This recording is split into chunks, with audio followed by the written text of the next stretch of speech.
For thousands of Indians, the American dream is no longer just about getting an H1B visa. With changing immigration policies, long green card queues, and rising interest in the EB5 route, the journey to the US has become more complicated than ever. To decode what lies ahead, today we have with us Indian American visa strategist and phenomenal podcaster Rahul Menon. Hey, Tohin, nice to see you again. My name is, just a quick introduction for folks who are tuning in. My name is Rahul Menon, and I've been in the US for a couple of years now, and I run a podcast called Area 51. And the main intent of the podcast is to create a community for immigrants like myself. The goal of the podcast is to not only just talk about immigration and the changes which seem to be a lot, but also to curate immigrant experiences, both the high and the lows. So happy to be here. If you guys want more information on different tracks or the content that I create, please check out the page. It's on YouTube, Instagram, Apple, and Spotify.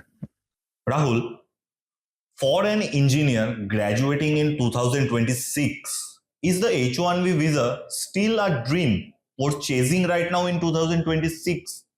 Or is it just a gimmick? So I'll tell you, that's a loaded question actually, right? Because yes and no. I'll tell you, I'll give the same advice that I gave my brother, right? He just came last year. He asked me the same question before replying. So the thing what I told him was that, see, if your long-term plan is to move to a country to put down roots in that country and stay in that country and settle down there, US might not be the option for you right now. But if your plan is to come to a country, make the most out of that degree, get the best ROI out of that degree, get exposure, work with the best minds, and really build yourself from a career standpoint, US is that country still. So if your plan is to eventually go back to your home country after spending a few years here, getting that work experience and kind of building on where you started a couple of years ago, I definitely say US is your place. But if you're somebody who wants to go to a country with the intent of settling down there, I feel like for those folks, US might not be the best option for you at this point, because I'm not sure how well-versed folks listening to this are about the immigration system. It's pretty much your green card allotment is pretty much based on the country of birth that you're from, right? So they allot 7% for each country. Just because we've got so many people from India here, your wait time is at least 40, 50 years. So think about it, right? For those 40, 50 years, you are now stuck in a limbo while you're waiting for your turn. So that's your prime. That's pretty much just gone.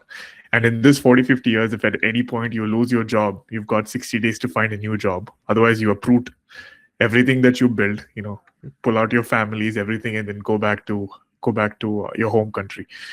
Indian students, when they go abroad, families are worried more than ever about the H1B. Last day, I was talking to someone from IIT Madras, and he told me that he opted for the NVIDIA Corporation, but he is worried that H1B is like a lottery system right now.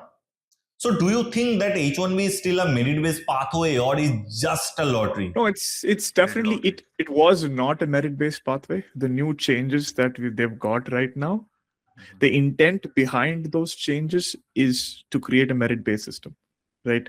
So with the new changes that we have this year, lottery, right? First of all, because of the $100,000 H1B that they put in, right? You've kind of eliminated everybody outside the country, because like your Infosys or your typical consulting companies cannot afford to pay that $100,000 filing fee, right? So if you look at the numbers, it was 210 or 15,000 registrations this year, as opposed to like 350,000 plus, right? So that's a steep decline from what it was last year, increasing the chances of folks who've studied in the US, who are already present in the US. Also, your probability of getting selected is now increased because now they have the weighted average. So if you have a higher wage level, the 3-4 wage levels. So if you're a level 4 wage level, you'll have a higher probability of getting selected than a level 1 wage level. So is the system perfect now? No. But there's definitely a shift towards making the H1B lottery more merit based.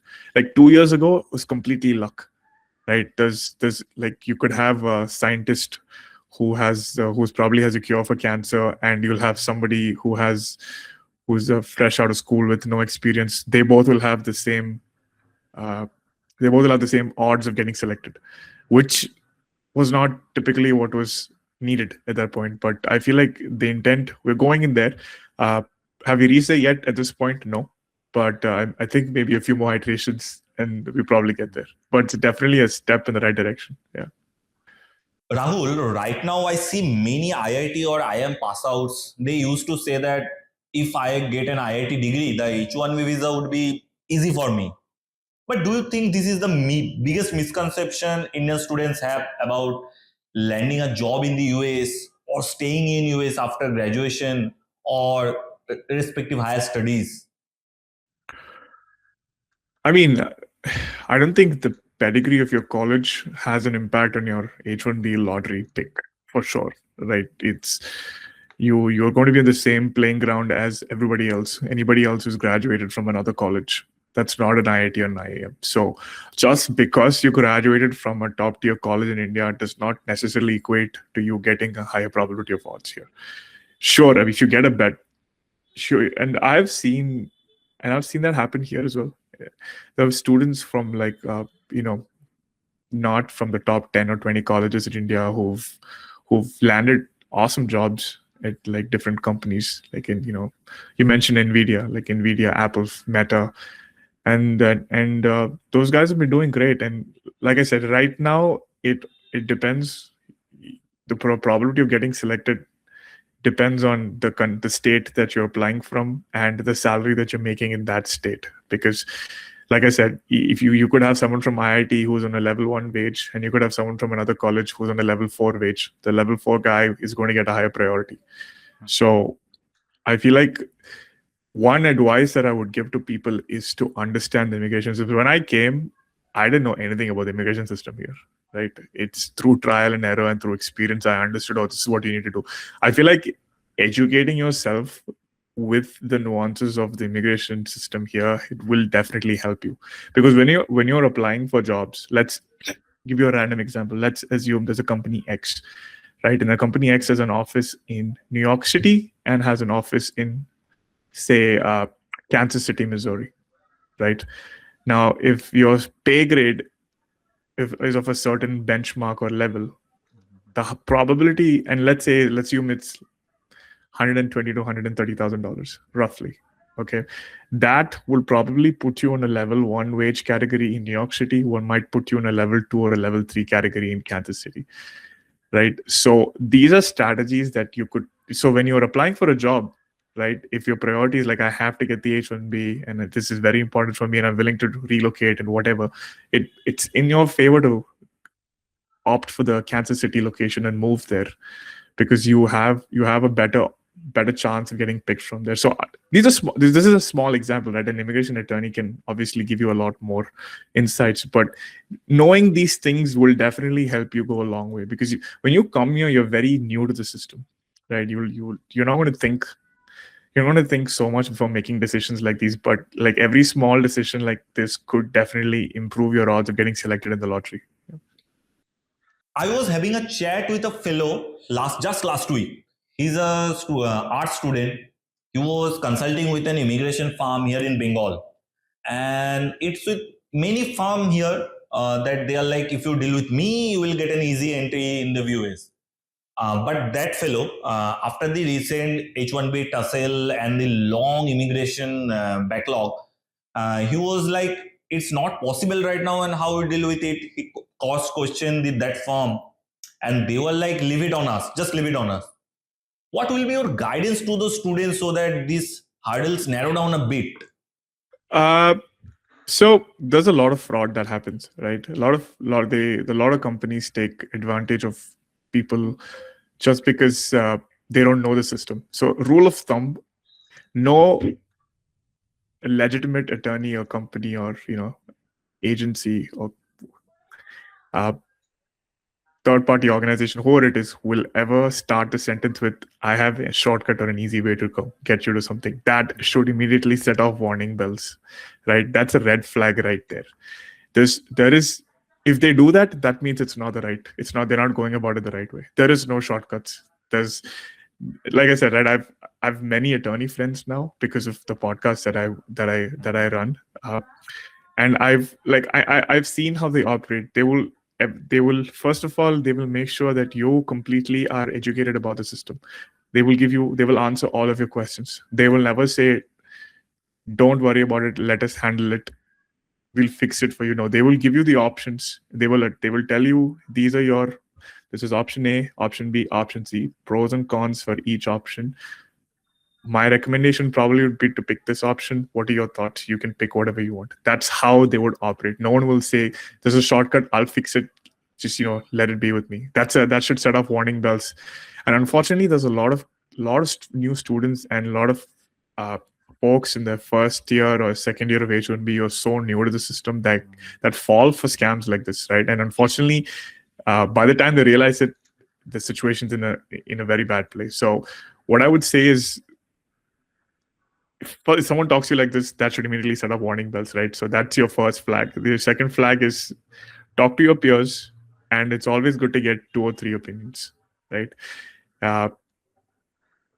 It's I feel like that's one way. And if when you don't always go for your cheapest option, right? That's if something looks too good to be true, rule of thumb is it probably is, right? don't Yeah, there's always a catch. There's no free lunches out there, right? So talk to 2 or 3 attorneys, go with your gut, understand the situation properly, do your own research, and then take an informed education decision on which one to go to.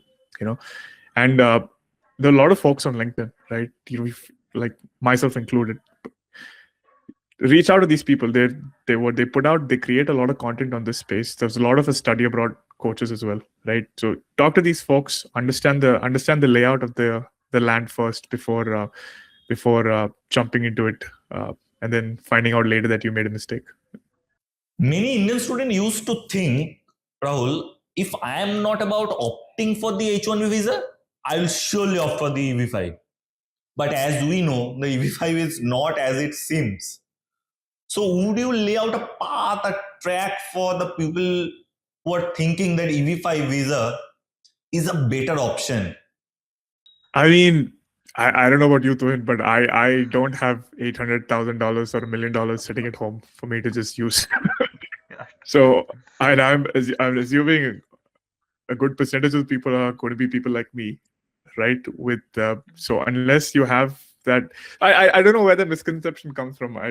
Like people I speak to here, like they've not even thought about EB5 just because of the amount, or maybe it's a different for people who haven't come here yet. But yeah, it's $800,000, and then that's not, like I said, right? If you're coming from a really well-off background where they can support you with this, great.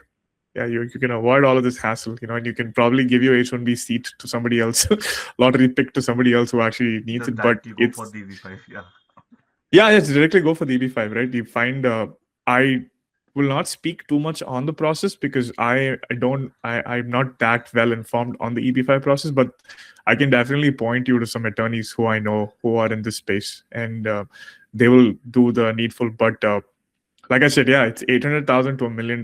Your money is at risk. Just because you invest in how it works is high level.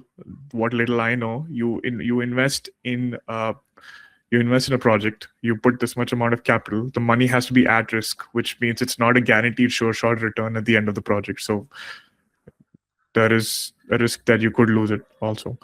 And then you have to hit certain criteria, and if you check all of that, then you get an EB5. But I don't think it's your direct replacement or your direct backup. And to be honest, and I'm not I it's this is a little bit of a gray area, so I'm not in support of this route, but this is the most common used backup for an H1B is your day one CPT, right? If you don't get your So how it works is if you come on an F1, let's assume you're in a STEM background, which is engineering, math, or so if you do that, you get 3 years of OPT, which is after you graduate, you have 3 years of work experience related visa that's tied to it's an extension of your F1 visa. So you can work for any employer without any sponsorship, right? In these 3 years, you apply for H1B, so you get 3 attempts. On your third attempt, what a lot of people do is they enroll themselves in a college which offers them a day one CPT program where you can study and still continue working at the same time. It's a little bit of a gray area because I know their USCIS is not too favorable about it. So which is why somebody asked me, what are your options? I'm like, don't look at that. It could create problems for you in the future. And I'm not sure if you're aware, but last week they passed a rule with a lot of changes to the student visa system. It was just approved. Final rule was just approved yesterday, I believe. One of the changes in that is that you cannot extend your F1 visa to study for another degree that's the same level. So if you just graduated with your master's degree, you cannot do another master's degree. You cannot do another MBA. You cannot do all of these under an F1. You can only get an F1 extended or a new F1 if you're applying for a higher degree program, which is your PhD. So that this, in my eyes, is kind of will definitely impact the day one CPT crowd. Yeah. For the students, is it easy to earn 800K in your first year just after landing? It's my own curiosity. For the majority, probably not. If you're, like I said, OpenAI and a lot of other folks are hiring, and they've got pretty decent compensation packages. So if you're in some of your top tier tech firms, right, maybe in the first, or maybe a startup that just blew up, right? Like you saw the SpaceX IPO, right? It's just made like 4,000 new millionaires overnight. if you're in a situation like that where you're working for a high growth startup that just got its funding and went public or something like that, you could probably have it. But for the majority, let me not use the word majority, for a good percentage of us who have done this, like just earning $800,000 in your first year is a far shot. Yeah. Even in your first 2-3 years is probably a far shot as well. So yeah, but yeah, don't let me discourage you. Yeah, aim for the you know what they say, right? Aim for the sky. Yeah.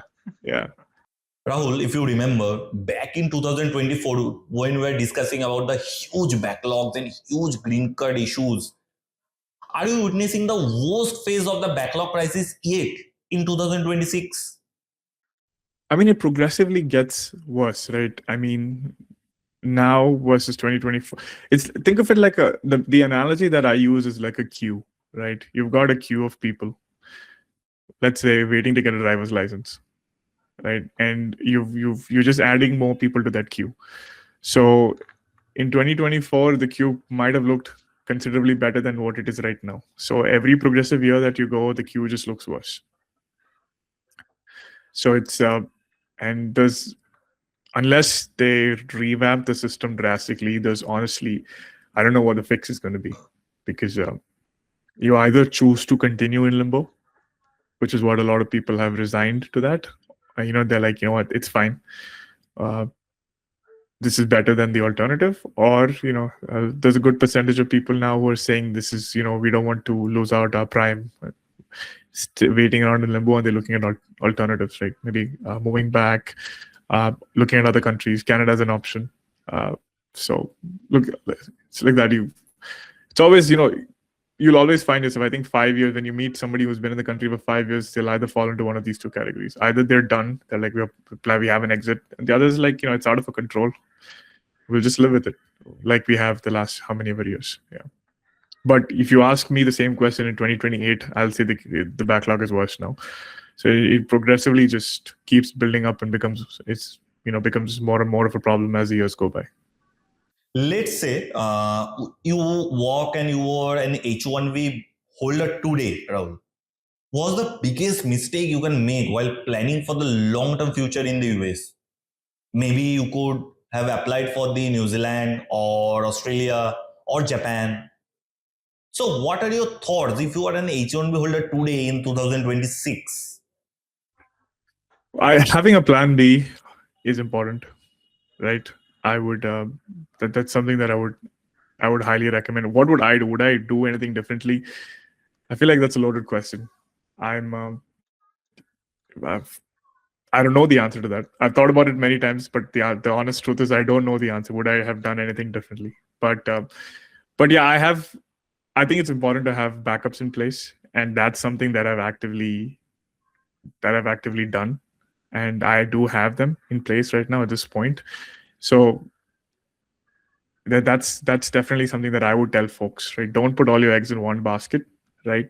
Whether it's an exit back to wherever you're from, or if it's to a new place, start planning on that. Don't wait for things to happen for you to start planning, right? That's maybe an advice that I would tell myself also.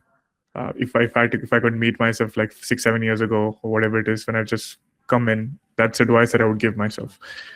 Don't wait for things to happen and then start. Don't be reactive, be proactive, right? Yeah, that's a better way of putting it.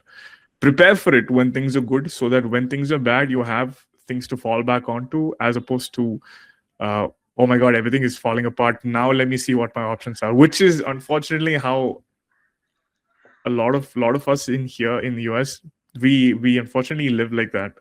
But we should change that mind frame. We should have backup. We should have a plan B, maybe a plan C also, in case a plan B doesn't work. And then keep them, like, do your prep work, your groundwork, do whatever it needs, and let them sit there, right? So that one day, God forbid, you don't need it. It's like insurance, right? You take it, you're hoping that you never use it. But if you don't need it, you have it.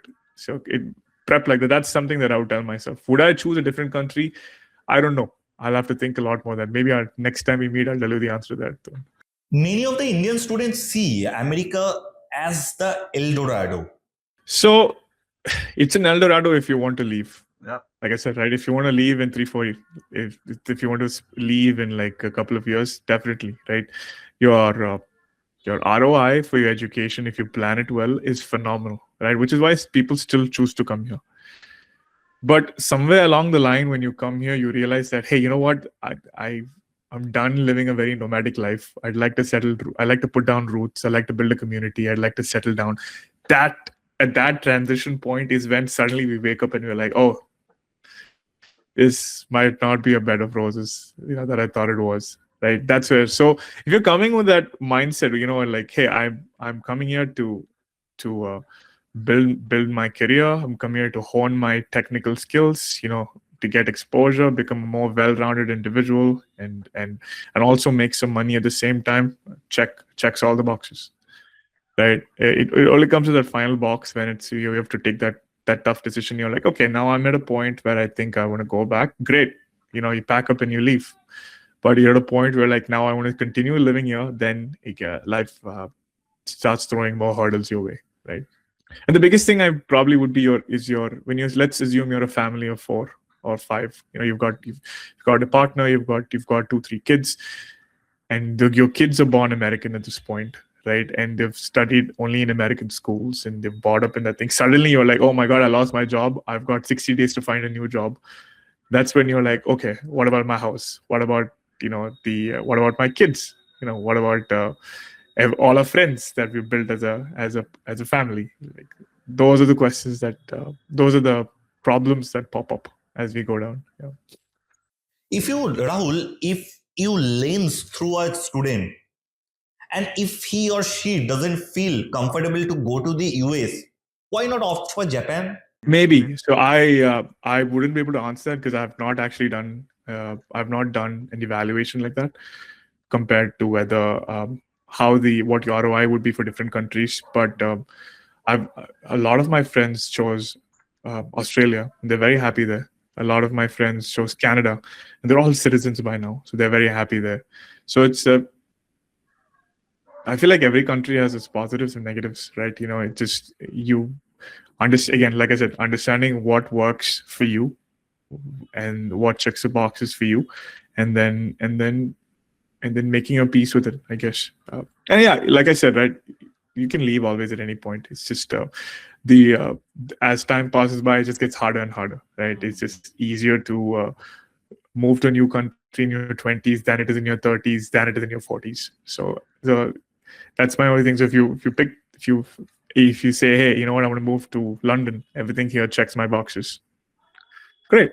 You've just definitely understand, like I said, understand the game, the rules of the game are the same, right? Understand what you want first, and then understand how you can get there using through the country's immigration laws. If they're a match, great, checks the box. Yeah. While we're discussing about student visa changes, even every policy change, in my opinion, tends to create panic amongst Indian immigrants or any Indian hopefuls. So, what's your honest thought on those changes? So, my honest opinion, the changes, I feel like a lot of them will cause disruptions for every F1 student, not just people from India, right? Because initially we had something called a duration of status, right? What it was is, let's assume you get your F1 visa for 3 years, random number, right? You come into the US once your degree is done and you're on OPT. As long as you're maintaining legal status in the country, you're allowed to continue living. That's called duration of status. But now it's capped at 4 years. So every 4 years, you've got to submit a request to USCIS asking for an extension of stay.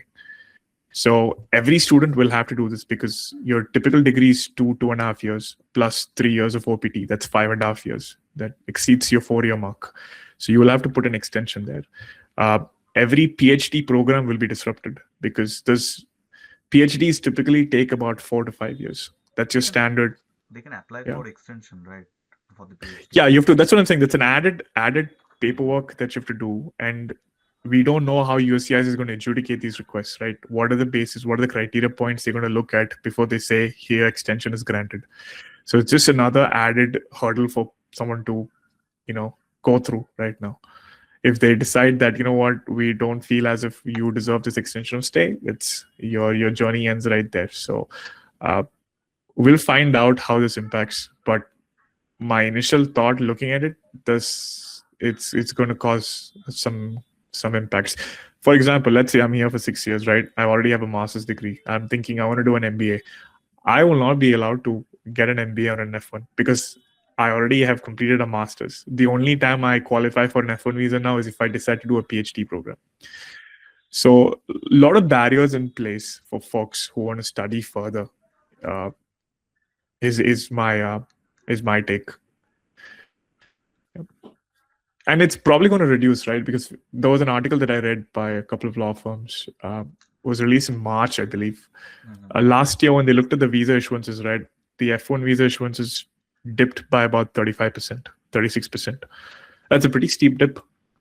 And if that was before they had these rules. Now with this and the coming years on whatever store, like I feel like that trend could continue, and that's a huge impact to universities because international students, and if you talk to any policy analyst, they'll tell you this: international students pay the highest fees, right? So the fees you have 3 tiers, right? You've got in-state tuition, you've got out-of-state tuition, and then you've got international tuition. That's the highest. So a lot of the money that comes in from the international students are what's used for financial aid for citizens, used as tenures, your salaries for your professors, for infrastructure developments. So a lot of universities really depend. And I did a podcast interview once with a policy analyst from Washington, D.C. His name is Sam Peake, right? So in that, he's given a lot of statistics in that episode. If you look at that episode, he's mentioned that a lot of universities, not your Harvards or your Stanford or Yale and stuff, there's a lot of mid-tier universities that actually depend on international students to provide financial aid and for those infrastructure developments that they've got planned. So that's going to take a huge dip. That's going to take a huge hit as well. So we'll see what the impacts are. I feel now that this is in place, it's probably that 36% will probably dip even more in the coming years. Don't quote me on this. It's not a visa that I have come through myself, and I haven't really read up too much on it. But on a J visa, when you're done with your degree, you have to go back to your home country that you've come from. But a lot of people are promoting is as an alternative, to your H1B visa. Mm-hmm. So, and I think with day one CPT slowly being phased out by the government, right? You could very well look at J visa being your next uh, plan B option if your H1B doesn't pan out. So, but again, like I said, I don't know too much about this visa. In fact, I've actually planned a couple of episodes around this in the coming weeks. But as of now, it's not a visa type that it's became popular very recently because everyone would focus on your F1, H1B, and everything associated with that, right? Like J1, even though it had its fair share of folks, it was not as popular as your H1B visa track. So right now, I do see a surge in that being more prominent in the coming months. So I've already taken 35 minutes of yours. So I will shoot my last question. If Yep. a 25-year-old, say a techie or a student, ask you today, should I build my future in US or should I opt for Canada or say Australia? I was talking about Australia, New Zealand. Rahul, let's imagine a 25-year-old techie or student ask you today, should I build my future in the US or should I opt for Canada or Australia or per se New Zealand?